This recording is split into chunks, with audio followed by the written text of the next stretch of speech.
JaNette Lefkowitz. Good Yes. morning. Good morning. Good to see you. Yes, same here. It is a Sunday. It's a weekend. I know. You are not on a drop zone or I in know. a wind tunnel. What's wrong with you? I know. Alert the presses. Yeah, it's rare, but it's nice. I got to spend yesterday with my mom and sister, and it's like being a normal person. It's kind of crazy. Yeah, that doesn't happen very often for you, I It guess. doesn't. It doesn't. But I'll savor it when it does. But yeah. Yeah. So where's Steve? Steve's up at Paraclete Oh, coaching in the tunnel, so we can't both. It'd be a lot for both of us to get a weekend. yeah. And the rest of Rhythm, they're also out in the field somewhere doing. Yeah. Andrew and Justin are also at the tunnel with Steve, and Doug is at Chicago training with Rhythm 8. So, yeah. Right. Okay. Busy agenda. And well, enjoy your weekend off. It Yeah. looks like you are enjoying it. Yeah.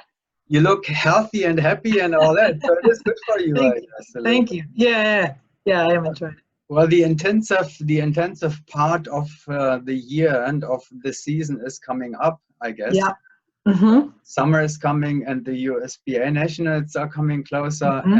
And now we are on the topic. Yeah. And then the World Cup after that too. Yeah.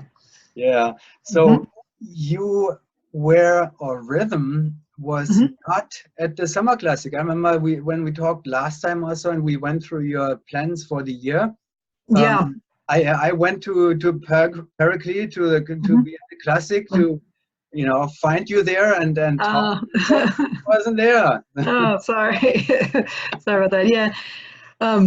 Yeah, I mean, I think as we get more mature as a team, we've been able to kind of figure out when, like we would have liked to do the classic as well as, we had the Shamrock on our schedule too, but just as the season progressed, as we, we didn't really know what was going to happen with Doug coming back and when he'd be able to train again, and when he was able to train, how much he'd be able to train.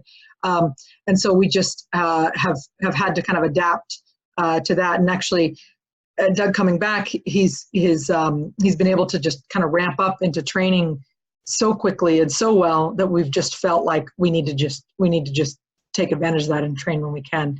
And then also, weather's been a little bit tricky in Chicago for us. So anyway, but like for the Shamrock, it was, we were thinking about competing with Rob, but we just felt like, well, since Doug can train in the tunnel heavily at that point, that was a better decision.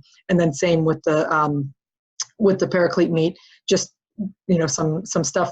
Also, I think any team that's looking at longevity has to balance life and schedules and other things like that. So trying to get the maximum we can out of our training and still keep ourselves healthy and happy and liking each other and all that stuff and balancing commitments at home and just things that come up in life, and kind of all of that together led us to, I think maybe it was early May, we decided that probably the Paraclete meet was not appropriate for us at the time, and we'd be better off training really hard and having time off.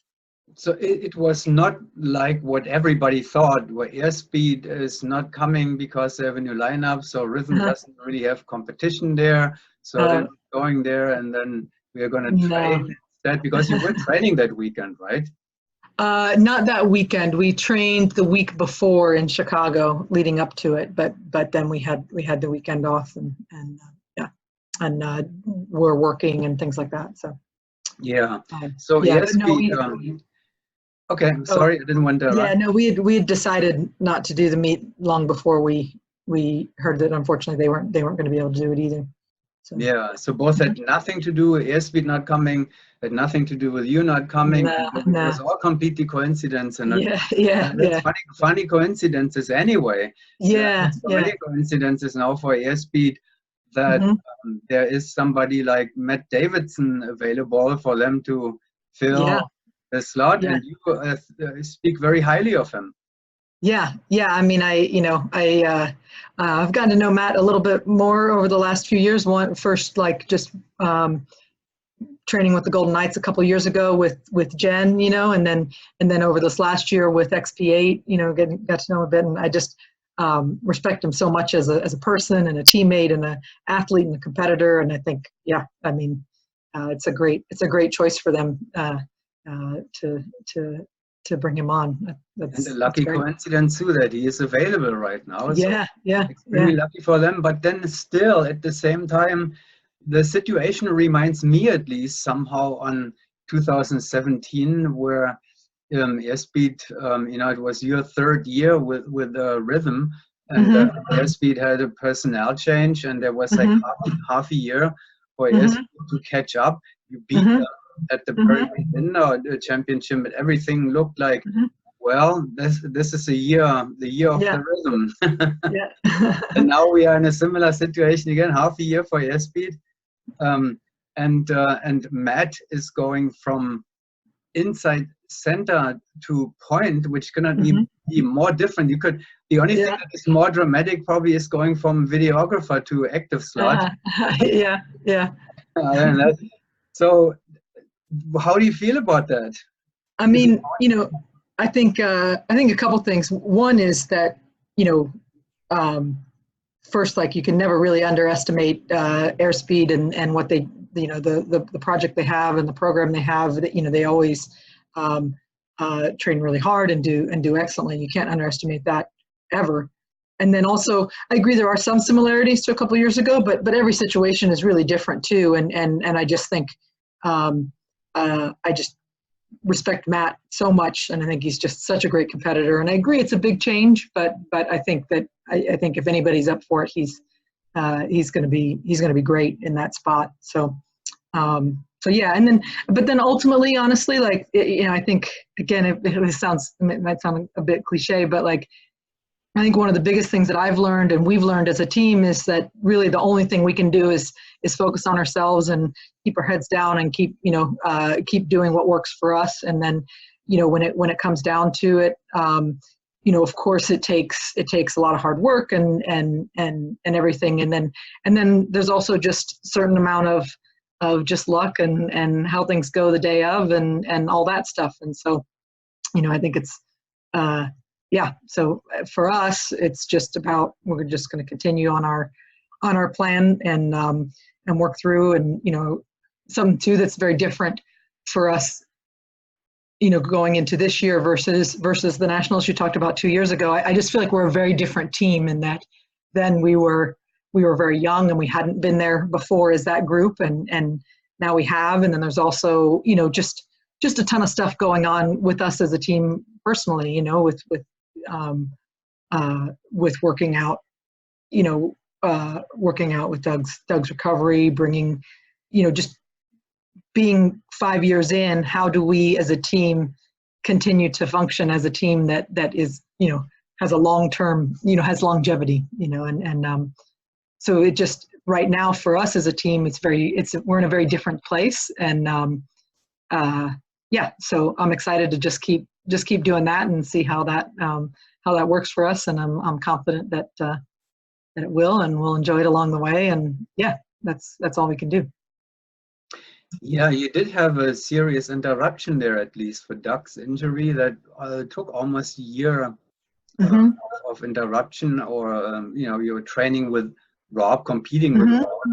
Yeah, so that has to be considered in the bigger picture too, probably. But it feels like now Doug himself and the team seems to be even more motivated than before. So the additional motivation that I mean, if I was in a similar situation right now, and if you're forgetting about Doug's injury in the past, and I see that my biggest opponent, strongest opponent, is now kind of a little bit in trouble. I mean, even though you cannot really change anything, as you said, you know, you keep your head down and thing. But it makes you feel like, okay, well, now I really want to train harder and put everything in and so forth.